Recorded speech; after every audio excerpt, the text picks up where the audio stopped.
হাদিস শরীফে এসেছে রাসূলুল্লাহ জাবালে নূরে বসা, গারে হেরার ভিতরে বসা, হযরতে জিবরাইল রাসূলুল্লাহর সঙ্গে কথা বলতেছেন। একটু পরে হযরতে জিবরাইল বলেন, ইয়া রাসূলুল্লাহ, আমি আর এখানে বসবো না, আমি এখন চলছি। আমি দেখতে পাচ্ছি খাদিজা আসতেছে আপনার জন্য খাবার নিয়ে।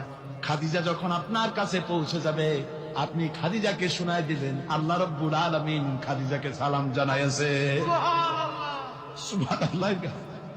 রাসূলুল্লাহর কাছে হযরতে খাদিজা যখন আসলেন, হুজুর বললেন, খাদিজা, আজকে তোমার জন্য দারুণ সুখবর। বলে কি? বলে আল্লাহ পাক, জিবরাইল কেমন উঠে গেল আমার কাছ থেকে। জিবরাইল বলে গেল, আল্লাহ তোমাকে সালাম বলেছে। হযরত খাদিজা কেঁদে ফেললেন, বললেন, ইয়া রাসূলুল্লাহ, আমার নারী জন্ম সার্থক, আল্লাহ আমাকে সালাম বলেছে। এর জবাব কেমনে দিতে হয় হুজুর আমি তো জানি না, আপনি আমার পক্ষ থেকে আল্লাহর সালাম কিভাবে দেওয়া লাগে আপনি দিয়ে দিন, আমি তো বুঝি না কেমনে আল্লাহর সালামের জবাব দেব। হুজুর